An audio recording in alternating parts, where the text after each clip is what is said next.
Okay, we're going to go ahead and get started. I've got 45 minutes with you, and I certainly have 45 minutes of content, so I'd like to get started right on time. If you guys want to come in and take a seat, and feel free to come up close if you want to see the screenshot. We're going to be talking Facebook today. For the next 45 minutes, I'm going to talk Facebook strategy. Okay, we're going to talk about how we can use this medium to build business. I do have a handout. It's not essential that you have the handout, but you can pick one up on your way out if you want. Any of the URLs that I mentioned in this presentation are going to be on this handout, and there'll be extra copies in the back. So there's one for everybody if you need it. And you can kind of go through this as I go along with the presentation. For those of you that didn't see my morning presentation, my name is Stacey Harmon. I'm based in Southern California. And my company, Harmon Enterprises, we actually specialize in Facebook marketing specifically for real estate. I have some abnormal fascination with Facebook. I cannot explain it. I just love it as a medium. It's complex, it's fun, it's effective, and I've spent a lot of time. I was first on Facebook in 2008 when there were 80,000 people. And I thought that was an astronomical number. Now, last week, they hit 1 billion users. So certainly it has grown, and it's a really difficult platform because it's always changing and they never tell us, right? So how are you guys going to keep up? I'm in it all the time.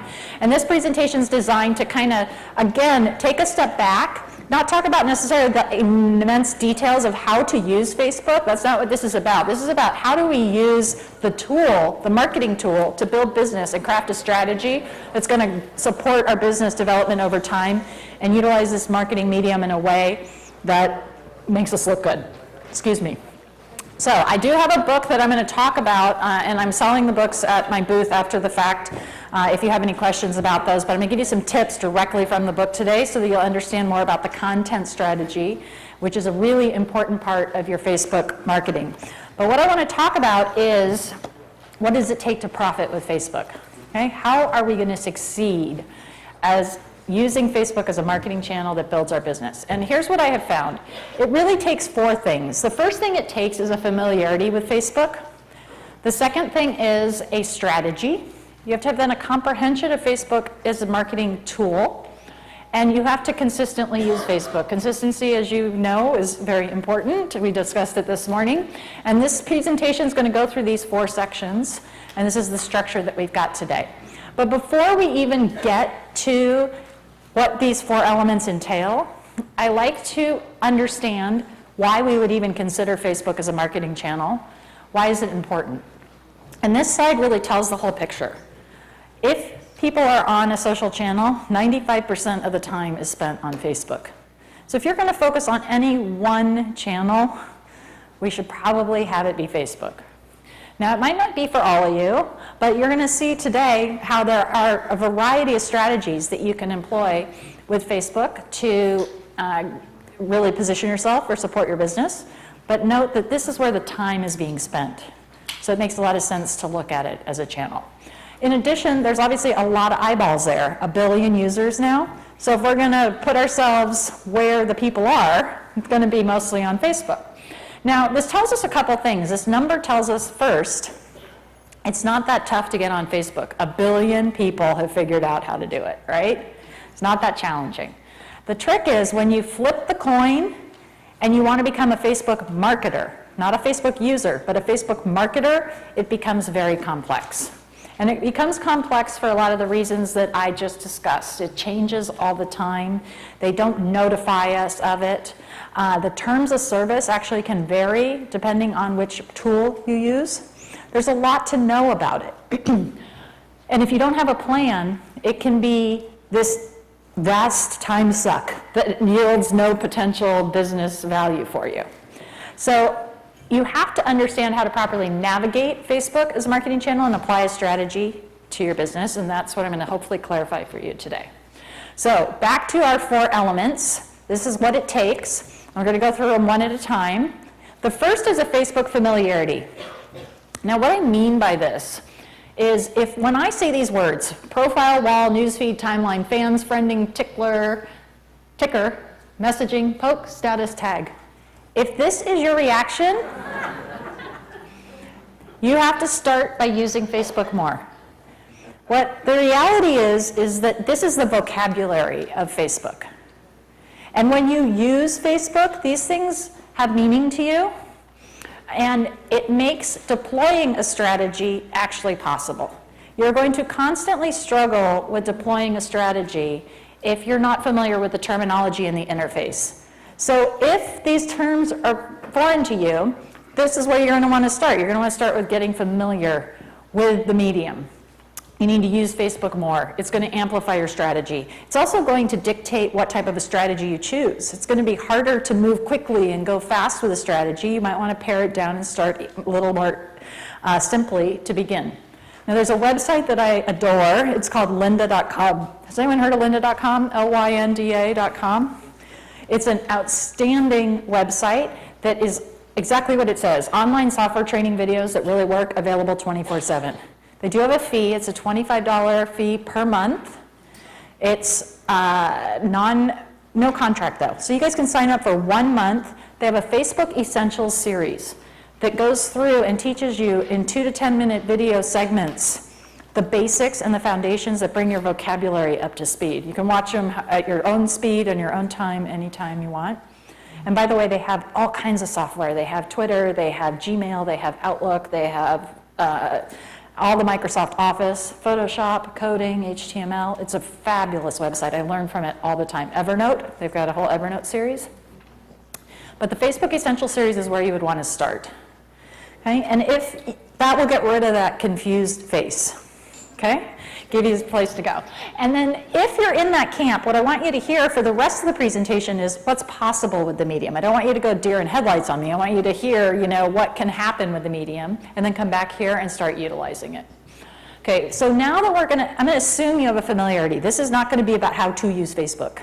We're just gonna talk Facebook strategy. So you've gotta formulate a strategy. And the strategy starts with goals. How many of you, this is your goal with Facebook? We want to generate business. Okay? I assume everybody has this goal.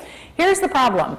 This is the wrong goal. If this is your goal with Facebook, you're going to conclude that Facebook marketing does not work. It is far too general. In order to be effective with Facebook marketing, you have to have very focused and clear goals. So what are some focused and clear goals that we can expect to see results with this particular channel? Here's a list. Legitimacy/validation. I talked about it in the first section today. By having a profile or a presence on Facebook, people are able to validate that you are who you say you are. They're able to see and learn more about you, observe some of your conversations and figure out who your mutual friends are. It provides a sense of legitimacy that is trusted. Facebook's a trusted medium.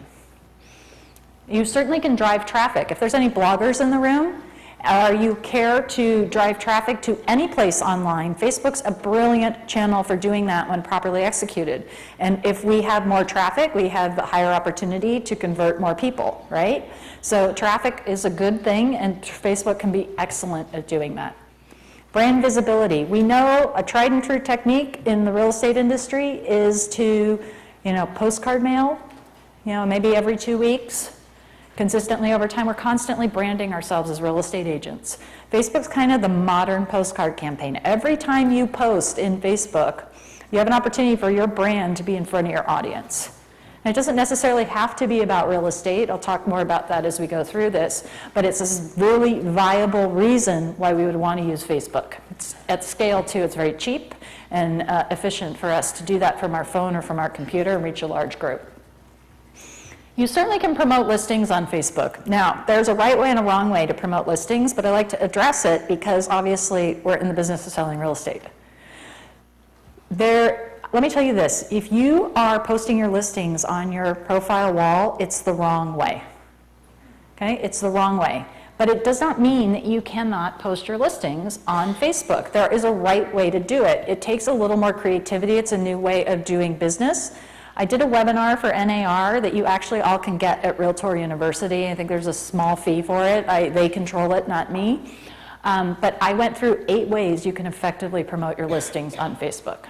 Okay, so there are options. You just have to learn a little bit more about the medium. You can also grow your buyer leads. Obviously, referral-based business. You know, people, again, can validate you, who you are, you say you are. You can develop strategies around this. Sphere marketing, brilliant strategy. It's designed to do that. And this is so overlooked. I often hear agents who are concerned about connecting to other agents or the competition on Facebook. Here's the thing, though. Referral business and B2B marketing is a brilliant function of Facebook. And the reason is this. When you guys have a client that is moving to another area, you want to place them with an agent who's going to send you a check at the end of the day, right? And we want to match that person with somebody who either is like-minded in us or in our client. And what better way to find out about that person than to have a relationship with them on Facebook? I hear of strategies where agents will only connect with agents in relocation markets because they're building this rapport and this relationship with them that's yielding business. And there's lots of opportunities for this. So don't discount the importance and the opportunity there. Great way to monetize Facebook. And obviously increasing connections. We talked about list building this morning. Facebook, you can certainly grow your reach and your connections over time. And building relationships, this is at the core of it. You know, Facebook is a brilliant, what I call, relationship accelerator. Okay, so you guys are getting the deal when people know, like, and trust you. And Facebook can help to make that process faster. So we certainly can build a lot of relationships. Whether or not you're posting, it's a brilliant tool for sales intelligence. People are telling the world what's going on in their life. They're saying, so and Missy just went to college, or we're having a baby, or I got a promotion. You know, these things result in like life activities that create selling opportunities. I don't suggest you say, so sorry, grandma died, what are you going to do with the house? But it certainly might change the conversation you have, or it might prompt a note to them, or it might do a lot of other things. This is not going to be necessarily your lead generation medium. It's going to support your offline and your other activities and give you an immense amount of information that's useful to your business. All of those goals are good goals, and if you develop Facebook strategies around each of those, you're going to start to see results that'll add up, okay? The third thing we have to have is a Facebook comprehension. And here's what I mean by that. I kind of look at this as the floor plan of Facebook, to talk in real estate terms. You know, what's the product line that Facebook offers that we can craft a strategy? Which of the tools do I need in order to accomplish those goals that we just discussed? What's the relationship between the products? As we become more sophisticated with Facebook, you're going to learn that the products can be deployed in a silo and individually, or there's actually some benefit from cross-marketing between them. We're going to have to understand as marketers the importance of something called the news feed. The news feed in Facebook is what you see when you log into the system. It's what everybody sees when they log into the system. The news feed's unique to you, and it's how most data is consumed in Facebook. So as marketers, we need to ask, how do we appear in that news feed? And there's a whole science to that. And there's a term called EdgeRank that I want to make you aware of. Has anybody heard of the term EdgeRank before? It's new to people. So EdgeRank is a very important concept to understand as a marketer. If you're just a Facebook user, it doesn't have much meaning. But EdgeRank as a marketer is critical to Facebook. EdgeRank's a proprietary algorithm that Facebook has. They won't ever disclose, you know, the weight of it. It's kind of like Google's search algorithm. And it defines what you see on your newsfeed. When you log into Facebook, you are not seeing all of the posts of your friends and pages and things you're connected to in Facebook. You're seeing what Facebook thinks is most relevant to you, and it's based on this algorithm called EdgeRank. Now, the algorithm has a bunch of different parts to it. As marketers, the one thing that we can really control is engagement. How much are people interacting with our posts? And the logic at Facebook is, if people are interacting with your post a lot, your friends and social circle must think it's interesting, we're going to display that more. And we'll come back to this concept a little bit later, but EdgeRank's the term, and as marketers, you're going to want to start to listen to things about EdgeRank because it impacts your overall strategy. So what I want to talk about, though, in this section mostly, and all I'm going to have time to talk about, is the product line. And really, Facebook has these 4 basic foundation tools that you can utilize to craft your strategies. And I have a blog post on harmonenterprises.com which goes into each of these in much more detail. And you can look at it and talk specifically about them for real estate, but I'm going to orient you to them now. You have profiles, pages, groups, and ads. Now, they're all their own distinct elements, and there is marketing opportunities with all of them. And some of you may choose one channel, some may choose 2, others may choose 3, they may choose 4. You might intertwine them. It depends how sophisticated you want to get with your strategy, how much time you want to spend, what your comfort level is, where your audience is, all kinds of things. Let me show you where they are because they all have merit. The first is the profile. This is what you get when you sign up for an account. If you have a login to Facebook, you have a profile. It's what 1 billion people have. It's what it looks like. And I have a quick question for the room. How many of you have one that looks more like this versus this? So raise your hand if you're in this category. Okay? How many of you are here? Okay? So it's starting to get weighted to this side. This is called the timeline layout. It's not that they launched a new product. They did a new layout, and this is the old layout. My first tip is if you are in this category, you want to opt in to the timeline layout immediately. You're going to look savvier to anybody who's on Facebook. If you're in this layout and you're communicating with buyers and sellers who know anything about Facebook, you look dated and behind the times. So it's a perception thing. It's going to be mandatory at some point.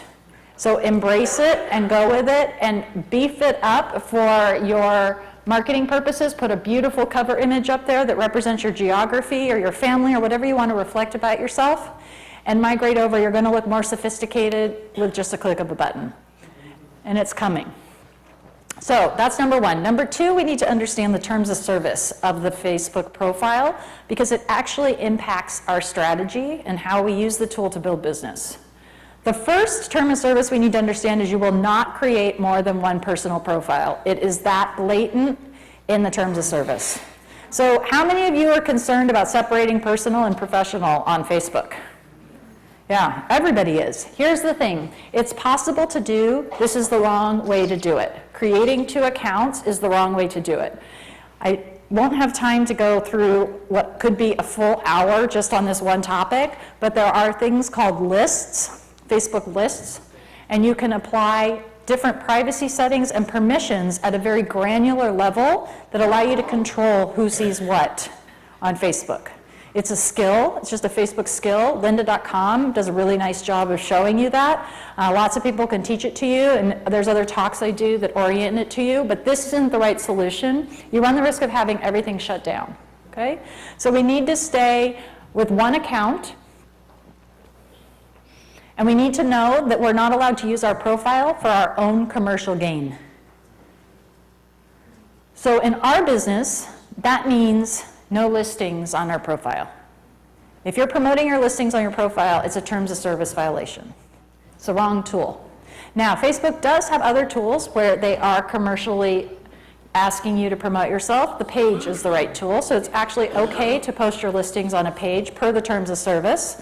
Now, per the culture of Facebook, I think there's an art to that. We'll talk about it in a little bit.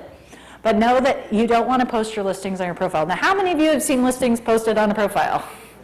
Yeah. Okay, so it's not that people don't do it. Here's the other thing. How many of you are on Facebook because you want to be sold something to?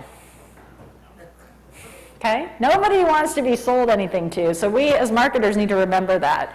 You know, it's not the right forum. It's not culturally accepted. Obviously, it's physically possible to do it, but your connections have the power to report you, hide your message, and delete your post, which nullify all the value that you actually get out of that connection you have with someone. Not to mention it's a terms of service violation, okay? We'll talk about other places where you can put listings. So how do we use a profile? I can't market myself there. I'm not allowed to commercially promote myself. So it may surprise you that in my opinion, the Facebook profile is the most powerful business development tool in all of social media. So why is that? The reason is that the profile is designed to put you in touch with your sphere from your entire life. And the bulk of agents' business comes from testimonials, sphere of influence marketing, past clients, these people that we know, friends and family. And they know, like, and trust you, which is what your profile should connotate. Who are you? People should be able to find that out from your profile. Now, there's two parts of the profile. There's the things you put on your wall. I would call that the dynamic part of your profile. There's also more of a static part of your profile, which is the information that kind of appears in this About tab. That About tab should absolutely scream that you are in real estate. So it's not that we're commercially promoting ourselves with our content strategy on our profile. It's that when people are interested in the conversation that they're having with us, or they connect to us on Facebook, and we all do it, we all go and click on that photo or click on the About tab to see where that guy from college is now, what they're doing, they better find out that you're in real estate, and they better have a way to contact you. So you need to make sure that this About screams, I'm a realtor. And you can do this in a lot of ways. You can also do it visually. This is a client of ours that we did a custom timeline photo for her business page. She uses it also on her profile. She's in San Antonio real estate. Her company name is Real Estate Muses. She's representing her military and geographic market visually through photos. Okay? So that's one way that you can do it. The other is when they're interested in her or they connect, they're going to go click this About button. And you need to audit your profile and what is it that they see. And notice a couple things that Melissa's done well here. Number one, you see where she works. There's a functional thing you need to understand about Facebook in that when you put your work information in here, it automatically includes a hyperlink to a page in Facebook. You don't have the option to send it outside of Facebook. You don't have an option not to have a hyperlink. It has to go somewhere in Facebook. So does that go to somewhere that's functional and useful? That's an important question. We see where she works. We also see about her, there's a little bio copy. Remember I talked in the morning about short and sweet character copy that you can have? This is a great location for it. It should absolutely mention that you're in real estate. You can put a hyperlink in there. Her contact information, is your mobile phone there? Can people find that information? You can put up to 6 URLs in your Facebook profile. We talked about a hub and spoke. Make sure that you're pointing to your hub and your other spokes here on Facebook. Little details that make a huge difference. Laying those breadcrumbs to make it easy. Is your email visible? These kinds of things. You've got to look at the permissions and make sure that people can get to the details. Okay, so I mentioned that once you click on this, where is that taking you? To that hyperlink. You need to pay particular attention to that. In Melissa's case, it takes you right to her business page, which is the second tool that Facebook offers. Now, she's used the same timeline cover photo in both places, but we're actually in a different place in Facebook that's designed to promote her business presence and is the second tool that you can utilize to market yourself. So let's talk a little bit about pages. Pages are Facebook's tool where, unlike profiles, they actually want you to commercially promote yourself. So Coca-Cola has a page, all your brokerages have a page, and you as an independent contractor, which most of you probably are, can have your own business page to promote your business. Okay? It's totally separate than your profile. It's not a new account. It's accessed through your individual singular account. It's like an add-on, another page that you get to through your profile login, but it's a separate spot. It's also known as a fan page or a business page. Some of those terminology you'll kind of hear. It's all the same thing. And this is an example of a real estate page, a typical page. Tony Bartos Real Estate, and he's in Newport Beach. Why would we want to use pages as opposed to a profile? Well, the first I've already highlighted. It's actually for commercial use, so it's acceptable to build your business and promote yourself there, which means listings are okay to put on the page. Now, you can put them on your wall. It's probably not going to be really effective for you. We'll address, how to do that because people don't want to be sold to. But your MLS has some applications that allow you to post your listings through tabs. Because pages, unlike profiles or any other tools in Facebook, have the ability to add in this third-party functionality. So what I mean by that is you all probably have an iPhone or an Android, and you're used to the concept of going to the store and downloading these third-party apps that extend the functionality of your phone, Facebook has allowed that same thing with their pages. They have allowed third-party developers to develop apps that extend the functionality of your pages. So we can have listing search. We can have lead capture forms. We can have a frame that links to our website. All different kinds of options on pages. It's a great tool for the listing presentation, too. So if you need to show competency as a modern marketer, you can screenshot your listing presentation and show that you have a presence on Facebook. And then, as I pointed out with the Melissa example, it's a great opportunity to link to a place that tells much more about you from your profile, which is very important. So here's an example using Tony. Tony, I showed you his business page, but he's got a personal profile also. And when you click on this area here, which is better? Should it go to a page like this or a page like this? Which showcases him more professionally, right? It's a silly question, but obviously he's controlling his digital footprint here. He's making sure that he has a nice example presented, and it's not this blank, naked page that tells nothing more about your business. Pages do offer a total separation between private and personal. So many of you raised your hand to say you're concerned about that. This is one solution. You can create a business page and have people who like or fan your page, that's the terminology, and they are not your Facebook friends. They're not at all connected. It's two totally separate lists. So I can be your Facebook friend and I can like your page, or I can be your Facebook friend and not like your page, or I don't have to be your Facebook friend and I can like your page. So it gives you a lot of options, gives you the opportunity to list build in different areas and keep total separation if you want, or if that's of concern to you. So you can see here, you can have both. Tony's got a personal page and he's got a business page. By the way, I'm going to teach you how you can tell the difference when you're looking at one. If it says friend, it's a profile. If it says like, it's a page. Regardless of what the branding is here, if it says friends, it's a profile. If it says like, it's a page.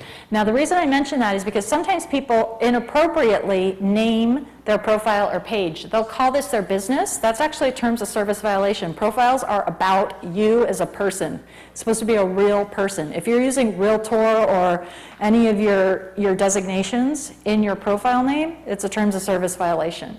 Now, that's not the case on your page. You have more business orientation, and you can name your page something along the lines of your profession.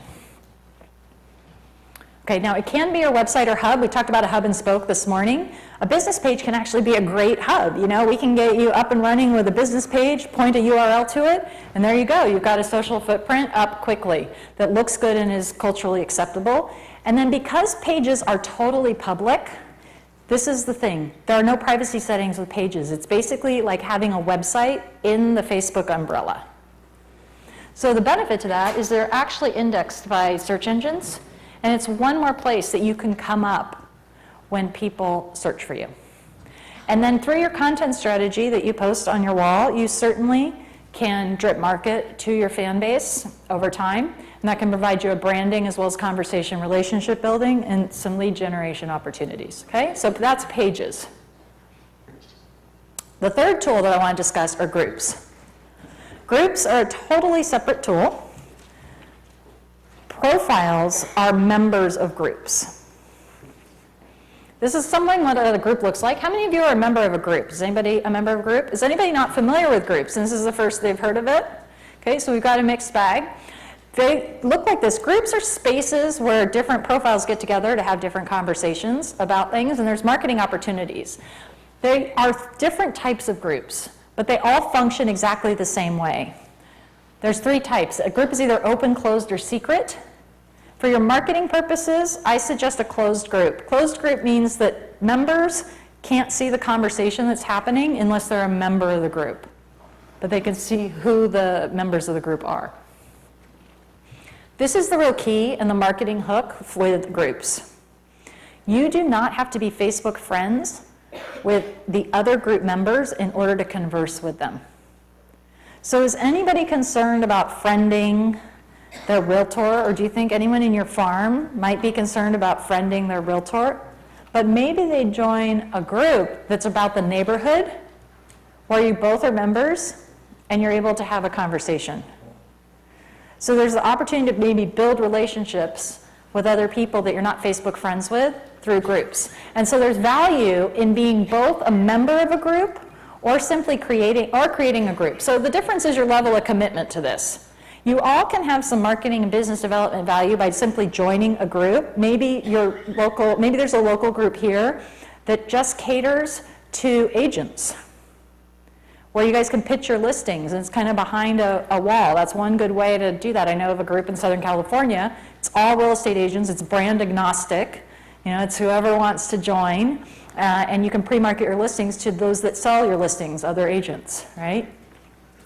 You know what you're getting when you get in the group. Or you have a referral group with your brand. Some of the brands have some great groups that are designed to put you in touch or do coaching with other people. It's a great B2B function. So you simply become a member, or you can take it up a step and become a group creator and moderator, where you create, say, a farm group, or parents of students in this school district, that kind of a thing. These niche markets that will help you to build value and relationships. Okay, the fourth item are Facebook ads. Everything we've talked up to now about are free. There's no financial cost to do them if you want to do them yourself. Facebook ads are the only thing that are pay to play. And Facebook ads are really, really powerful. Facebook ads appear in most screens in the system along the right-hand sidebar. Has anyone clicked on a Facebook ad before? Anybody never noticed them before? Facebook ads are purchased on a cost per click or a cost per impression basis. So that means, and what I recommend for you if you're getting started running Facebook ads, is you do a cost per click, which is you don't pay unless somebody clicks on that ad. You have the power to cap your spend. So this means every single one of you can start this. So you can tell Facebook, I'm going to pay, and I always get the question, how much is a cost per click? I can't actually answer that because it's about your targeting, which is the power of Facebook marketing and ads. You get to define who you want to see that ad, and I'll talk about that a little bit more. I've seen it range from anywhere from like 50 cents to $4 a click. It's a big range, okay? You can choose whatever you want. You can say, okay, yes, I will pay $4 a click, but don't charge me after I reach $75. So you all can test it out and see if it works for you, okay? All Facebook ads have a link included in them. That link can direct inside or outside of Facebook. So if you have a landing tab or a lead capture form that you want to try to build business around, you can advertise to it. I can tell you that Facebook ads that link to a place inside of Facebook tend to be a little bit cheaper. Imagine that. Okay, the power in ads is the targeting. So Facebook ads is the only medium where you have the ability to target around specific likes and interests. So Google advertising, you're targeting on keywords. In Facebook, I can display an ad just to men who live in a particular zip code, who like golf, who are in a certain age range, who went to college, or have a master's degree.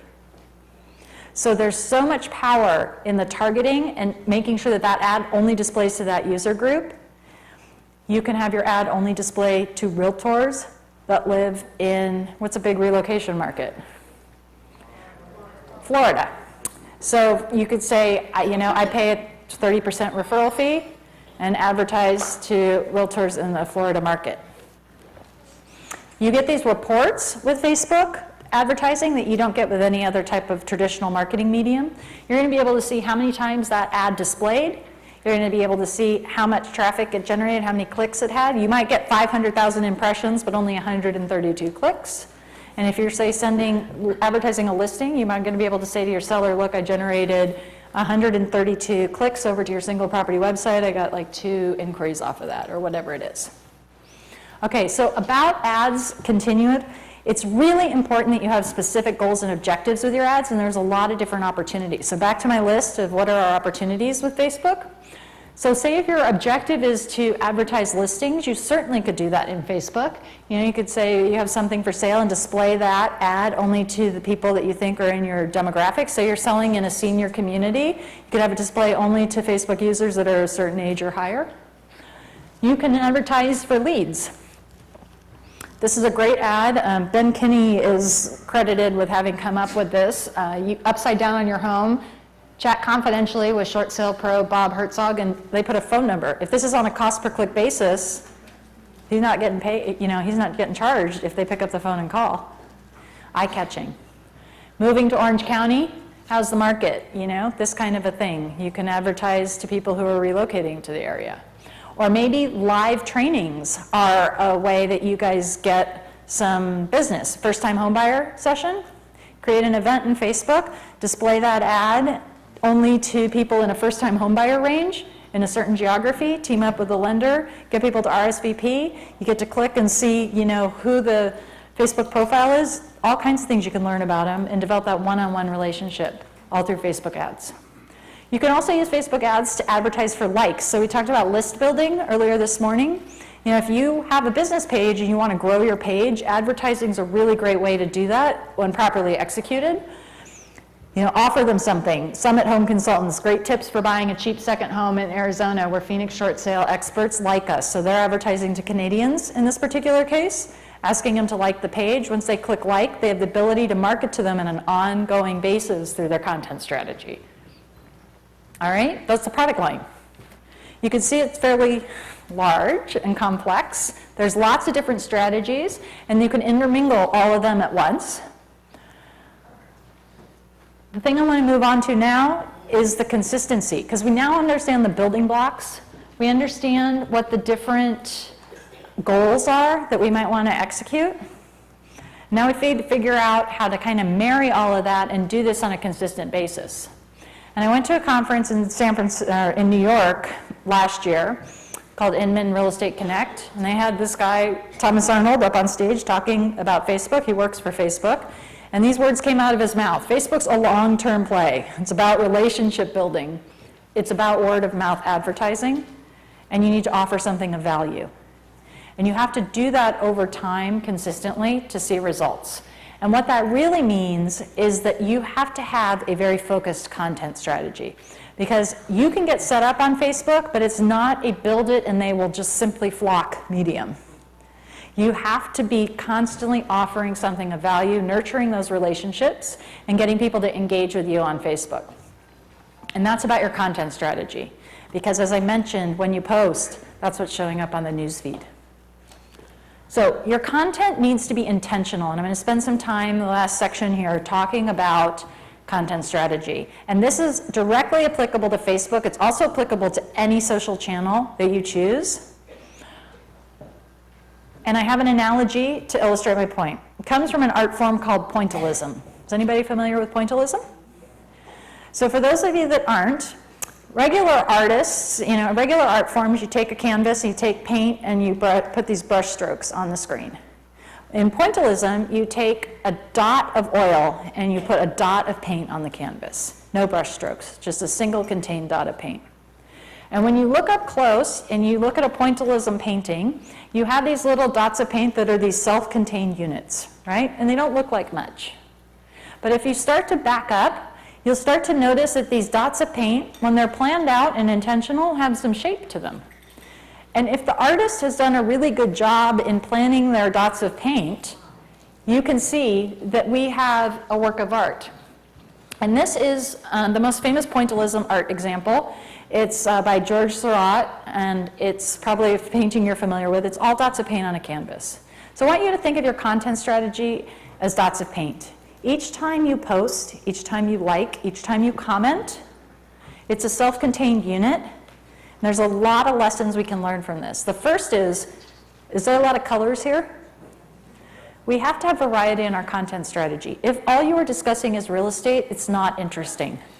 Conversely, if all you're discussing is your love of cycling, how are you going to be business development through that?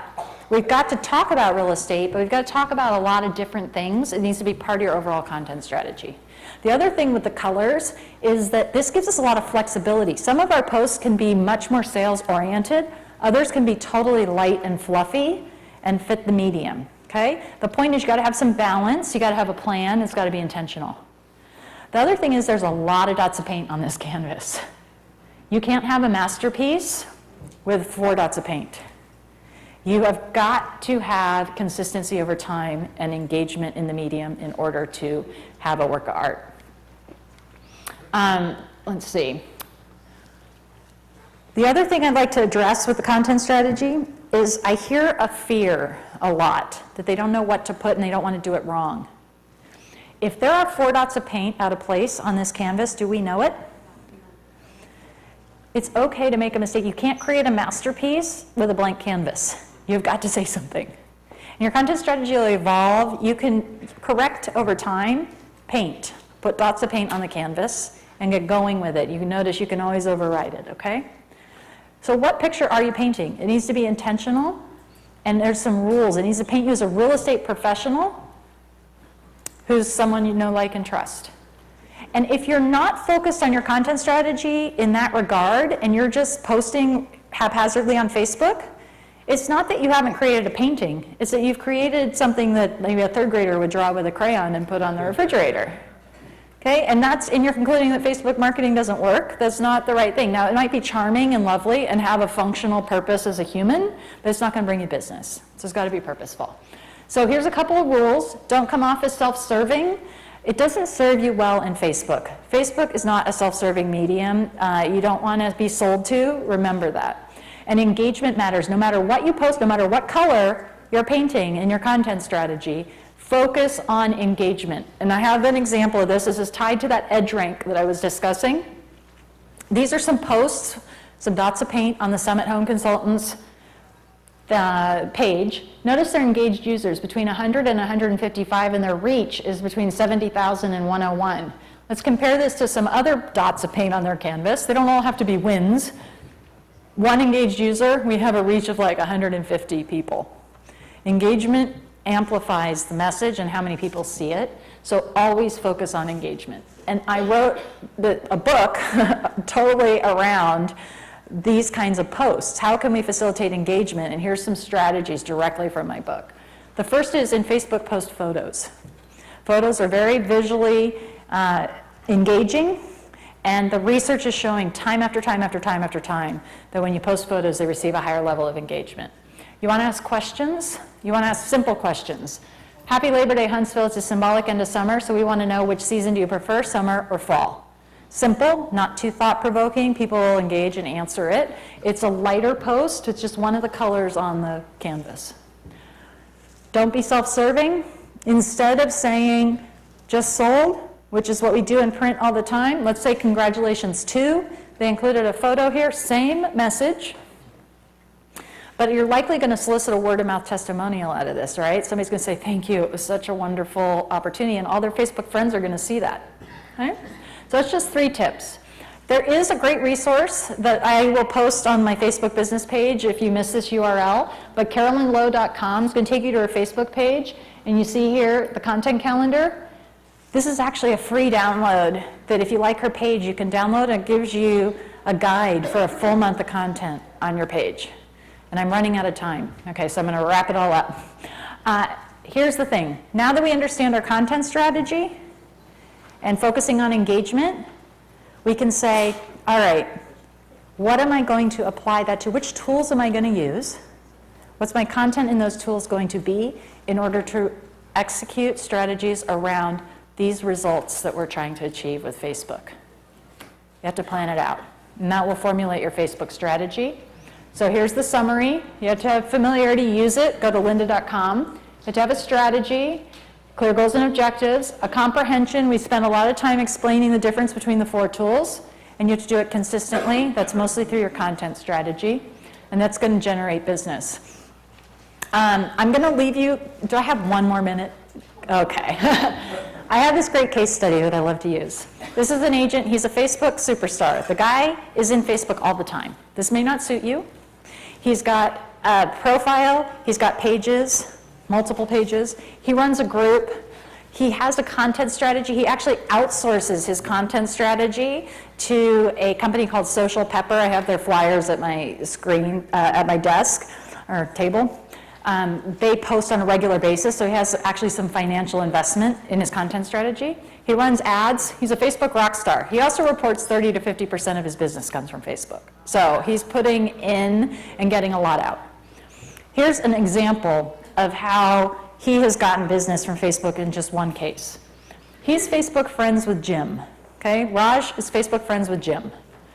Raj invites Jim to like his business page, because we said friends aren't the same as fans. It's a different tool, and he does. And we want to keep in mind that Jim's friends with a gal named Susie. Raj is not. Raj decides to run a sponsored story. It looks something like this. It's a type of ad that lets you reach friends of fans. Raj posts through his content strategy about his weekend open house. That triggers one of these sponsored stories that appears on Susie's wall because she's friends with Jim, who likes Raj's page. She clicks through to the event. It catches her eye. She attends the open house. By the way, she does not have an agent. She writes an offer on the property. She's outbid, but she lists and eventually sells her house through Raj. Okay, there is business on Facebook if you know how to go out and get it. And here's a couple of things I want to tell you. It's not just Facebook that got this lead. Raj is a good agent. He closed her in person. You know, he talked her up. But do you think she had a feel for who he was before she even got to that open house? She did her research on Raj. She liked him. She already self-selected him. He helped his case through his Facebook presence. And you all have the same opportunity with carefully crafted strategies. Okay, I'll end with the resources and roll it along. Lynda.com, and I can give you all of these back at my booth too. Put your questions on my business page, Harmon Enterprises, facebook.com/Harmon Enterprises. Go to carolynlowe.com to get that content planner. carolynlowe.com for the content planner. And come see my booth if you want some help getting a page up or running, or the book. And I've got some specials for you guys today, and let me go through my contact information. Okay? So I hope you picked up a couple things in understanding and can figure out what Facebook is going to fit for you. So good luck. Thank you.